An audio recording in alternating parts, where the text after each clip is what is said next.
O triângulo retângulo ABC tem catetos de medidas AB igual a 10 e AC igual a 10. O ponto P sobre o lado AB está a uma distância x de A. O ponto Q sobre o lado AC é tal que PQ é paralelo a BC. Os pontos RS sobre BC são tais que QR é paralelo a AB e PS é paralelo a AC.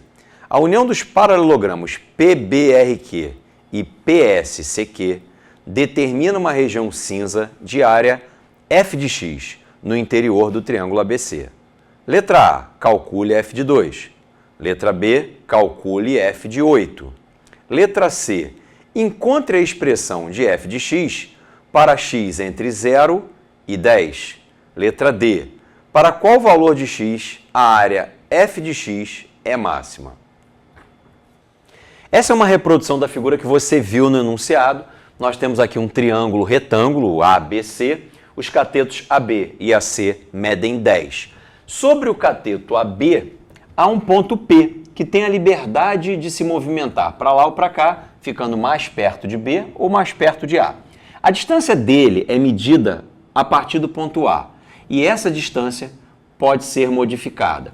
Para a gente, ao longo de todo o problema, essa distância vai ser representada pela variável x. A partir do ponto P, é possível fazer um segmento, PQ, paralelo à hipotenusa. É importante você notar que, conforme eu movimento o ponto P, os paralelogramos CSPQ e BRQP vão mudando de tamanho. Isso quer dizer que, conforme eu mudo o valor do x, a área representada pela união desses dois paralelogramos também vai mudando. E essa área é representada por uma função. De acordo com o enunciado, a gente batizou essa área de f de x. Isso quer dizer que essa área depende do tamanho que a gente atribui ao valor x, que é a distância do P ao ponto A. Na letra A, o que a gente precisa fazer é calcular a área que está marcada aqui, destacada aqui em achura, caso x seja igual a 2. Bom, considerando que o x vai valer 2, eu vou temporariamente escrever aqui 2 e, consequentemente, aqui também vai valer 2, porque se esse triângulo ABC, além de ser retângulo, é um triângulo isósceles, porque aqui vale 10 e aqui também, ao traçar QP paralelo a BC, eu estou criando uma miniatura do triângulo original. Portanto, esse triângulo APQ também é um triângulo retângulo e também é um triângulo isósceles. Por isso é que, ao chamar essa distância de 2, eu automaticamente tenho que chamar essa distância do A até o Q de 2 também. Bom, isso quer dizer que vai sobrar uma medida aqui valendo 8, porque o AB vale 10. Aqui também vai valer 8. Mas eu estou especialmente interessado em saber qual é a distância daqui até o R. Para isso, eu vou imaginar que esse triângulo em miniatura foi deslocado para cá. Vou representar ele aqui, ó. Tá aqui. O que você vê aqui, que eu estou desenhando agora, é uma cópia idêntica desse triângulo que você vê aqui. Portanto, aqui vale 2 e aqui também. Basta você deslizar que você vê que vai valer 2. A conclusão é que desse ponto, que eu vou batizar de ponto T até o ponto R, a medida tem que ser 6. Por quê? Eu tenho 10 originalmente, tirei 2 daqui, tirei 2 daqui. Sobram 6. Mas veja, esse triângulo SRT é uma cópia do triângulo ABC. Eles são semelhantes. É uma cópia não tão reduzida quanto o APQ, mas é uma cópia reduzida. Então, esse triângulo TRS também é um triângulo retângulo, como o ABC, e também é um triângulo isósceles. Por isso, eu garanto que esse tamanho aqui tem que valer 6. Agora, com essas medidas, a gente vai pensar em como calcular a área achurada. E estudantes pouco familiarizados com esse tipo de problema normalmente olham para a área que nós desejamos calcular e ficam tentando recortar, desmembrar essa área em pedaços que ele saiba calcular para depois somar essas áreas. Eu particularmente acho mais interessante a gente fazer a remoção de áreas excedentes. Veja só, é bem fácil calcular a área do triângulo ABC. Também é fácil calcular a área do triângulo TRS. E é fácil também calcular a área do triângulo QAP. Então, se eu fizer a área do triângulo maior e dessa área maior eu descontar esses dois triângulos, o que vai sobrar é justamente a área que a gente quer calcular. Agora que a gente já tem a estratégia de cálculo traçada, vamos à execução da estratégia. 10 vezes 10 é 100. A metade disso é 50. Eu acabo de encontrar a área do triângulo ABC. 10 vezes 10 sobre 2. Então, eu tenho aqui, vou escrever aqui embaixo, 50. E agora eu vou começar a tirar os excessos. Aqui eu tenho 6 vezes 6, 36, sobre 2, 18. E aqui eu tenho 2 vezes 2, 4, sobre 2, 2. Então, eu tenho uma área que ao todo vale 50 e eu estou tirando duas regiões, uma que tem área 18 e outra que tem área 2. Ao todo, eu estou tirando 20 daquilo que valia 50. Isso quer dizer que a resposta para a letra A é 30. Agora nós vamos reproduzir esse raciocínio, só que em vez de colocar um valor aqui, a gente vai trabalhar com essa variável x.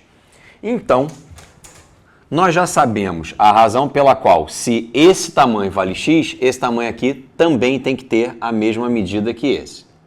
Deslizando esse triângulo para lá, aqui eu também tenho uma medida x. Isso quer dizer que o meu cateto, que vale 10, foi subtraído na borda direita de x e na borda esquerda de x também. Portanto, aqui a medida é 10 menos 2x. Nós também já sabemos que esse triângulo é um triângulo isósceles, além de ser retângulo. Então, essa medida aqui também vai valer 10 menos 2x. E aí a gente vai reproduzir o raciocínio anterior. Vamos pegar a área completa, que vale 50, e dessa área completa vamos subtrair primeiro esta pequena área aqui, que é representada por x ao quadrado sobre 2, e também a área desse outro triângulo maior aqui, ó. Essa área corresponde a 10 menos 2x ao quadrado sobre 2. Então, essa é a expressão que corresponde à área. Vamos melhorar essa expressão.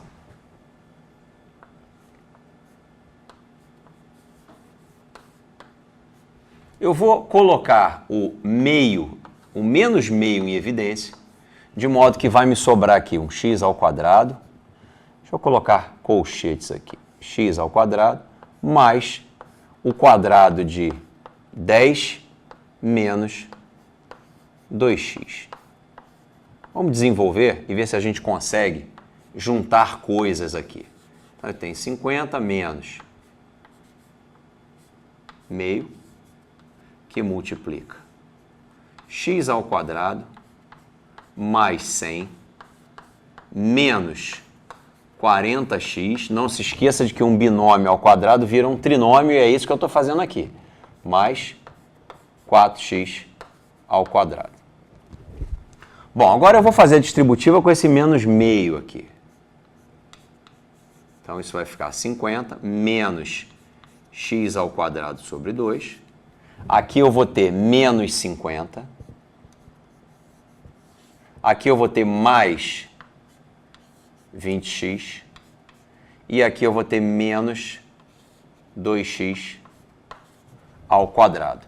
Esse 50 com menos 50, eles se cancelam. De modo que eu vou ficar com 20x menos x ao quadrado sobre 2 menos 2x ao quadrado. A gente pode até juntar esses dois, transformando numa fração só. Se eu fizer isso, eu vou encontrar menos 5x² sobre 2. Então, essa é a expressão que corresponde à área. E veja que agora ela está realmente te dando a área de acordo com o valor de x. Uma coisa que é interessante fazer é troca o x aqui por 2 e aqui também e verifica que o resultado é exatamente o que a gente acabou de encontrar na letra A, é 30. Se eu botar o 2 aqui, isso vai dar 40. Se eu botar o 2 aqui, isso vai dar 4 vezes 5, 20 sobre 2. Virou 10, 40 menos 10 dá 30. Agora, uma coisa importante aqui é o seguinte, conforme eu vou mexendo o P, essa linha vertical PS vai se deslocando junto com o P. Acontece que, conforme isso acontece, o ponto Q também vai sendo deslocado, porque se o ponto P vier para cá, o segmento PQ vai parar lá em cima, ou seja, conforme eu desloco o P para cá, o Q vai andando junto. Isso quer dizer que não só essa linha SP vai se deslocando, como também a linha horizontal QR vai se deslocando e vai modificando o formato dessa região achurada. E isso acontece até que o ponto P chegue exatamente na metade do caminho, aqui no 5. Porque quando o ponto P chega aqui, uma coisa muito importante vai acontecer no nosso problema. Tá aqui, ó, botei o P aqui, uma nova posição para o P. Como é uma nova posição, eu vou indicar para você aqui com pelinha. Consequentemente, o Q também estará numa posição diferente, mais para cima. Aqui. Então, vou indicar isso para você como Q'linha. E aí, o que acontece? O ponto S será deslocado para cá, S', e o ponto R também. Eles vão se encontrar aqui, de modo que essa construção vai chegar a um ponto em que ela se modifica. Então, esta função aqui, na verdade, ela só é válida quando o x variar entre 0 e 5. Depois disso, a nossa região achurada toma outra forma e precisa ser calculado por uma estratégia diferente e, por isso, para esse outro formato, a gente vai ter uma outra expressão para essa função. Esse é o aspecto quando você faz o P ultrapassar a distância 5, que é o meio do caminho. A região destacada fica totalmente diferente. Aqui está o ponto P, continua existindo uma paralela PQ à hipotenusa. O ponto S agora está aqui, ó. Lembra que tem uma vertical aqui? Existe uma vertical aqui, passando pelo P. O ponto S agora está aqui. E o ponto R agora está aqui. E a nossa região não é mais a união de dois paralelogramos, agora virou um trapézio. Então, a estratégia de cálculo aqui é totalmente diferente. Vamos aproveitar, então, para resolver a letra B, que nos pede para calcular a área dessa região caso a distância seja 8. A estratégia de cálculo que a gente vai usar aqui é a mesma, de retirar áreas excedentes. Então, eu vou calcular a área total, que é 50, você já sabe por quê, 10 vezes 10 sobre 2, e vou remover a área desse triângulo, que é 8 por 8. Lembra? Toda vez que eu desloco essa paralela, eu vou formando triângulos que são semelhantes ao ABC. Então, eu já tenho elementos para garantir que se aqui é 8, aqui também será. Então, a área aqui é 8 vezes 8, 64, sobre 2, 32. Sendo assim, 50 menos 32 vai dar 18. E essa é a área da nossa região destacada, caso a distância do P ao A seja 8. Nós já temos uma expressão para a área que vale para x indo de 0 a 5. Eu agora vou usar a estratégia que a gente acabou de usar para resolver a letra B para encontrar uma segunda expressão para a minha área, só que essa valendo de 5 em diante. Então, Vamos usar aqui exatamente a mesma estratégia, só que agora considerando que essa distância é genérica, x. Portanto, aqui também vai ser x. E a estratégia que a gente usou foi pegar a área total, que é 50, e dessa área subtrair a área desse triângulo aqui, que é x vezes x sobre 2. Então, x ao quadrado sobre 2. Então, essa é a expressão que calcula a área quando x está entre 5 e 10. Talvez você me pergunte, por que você não bota igual aqui? Porque quando a gente define uma função, não é adequado que eu dê dois comandos diferentes para o mesmo valor do domínio. Então, eu posso até escolher deixar o 5 na expressão de baixo ou deixar o 5 na expressão de cima.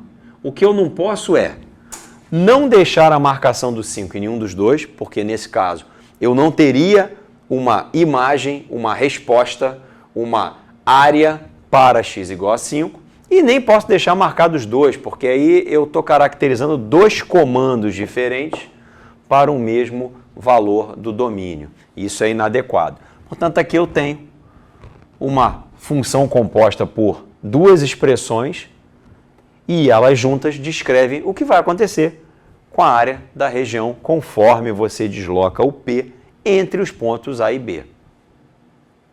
Para encerrar essa questão, é preciso que a gente descubra para qual valor de x essa área é máxima.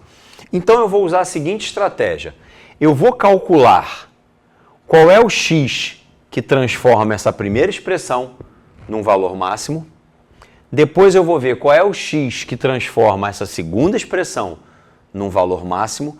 Depois eu vou comparar esses máximos e vou ver qual deles é o maior. E assim eu vou descobrir qual é o x que vai me dar a área máxima aqui. Aqui, para encontrar o valor máximo, a gente vai ter que tomar muito cuidado. A minha sugestão é que você faça o seguinte. Primeiro, vamos olhar para a primeira expressão. Ela vale no intervalo de 0 a 5. Eu primeiro vou calcular o valor dessa expressão nas bordas. O que isso quer dizer? Quer dizer que eu vou substituir o x lá por 0, e aí quando eu faço isso, o resultado é 0, então eu vou marcar aqui. E depois eu vou substituir o x por 5. Vamos tentar fazer isso aqui. Vamos calcular o f de 5. Eu já calculei o f de 0, que é 0. Agora eu vou calcular o f de 5. Ao fazer isso, eu vou ter aqui 100, porque é 20 vezes 5, menos 5 ao quadrado, 25. 25 vezes 5, 125. Então, eu tenho aqui a metade de 125, que dá 62,5. Bom, 100 menos 62,5 vai dar 37,5. Então, isso quer dizer que exatamente no 5, ou seja, quando x é igual a 5, o valor da área vai ser 37,5. Mas essa expressão é uma parábola, e como você vê aqui, é uma parábola com a concavidade voltada para baixo. Quem diz isso para a gente é o coeficiente do termo ao quadrado. Quando esse coeficiente é negativo, a concavidade fica voltada para baixo.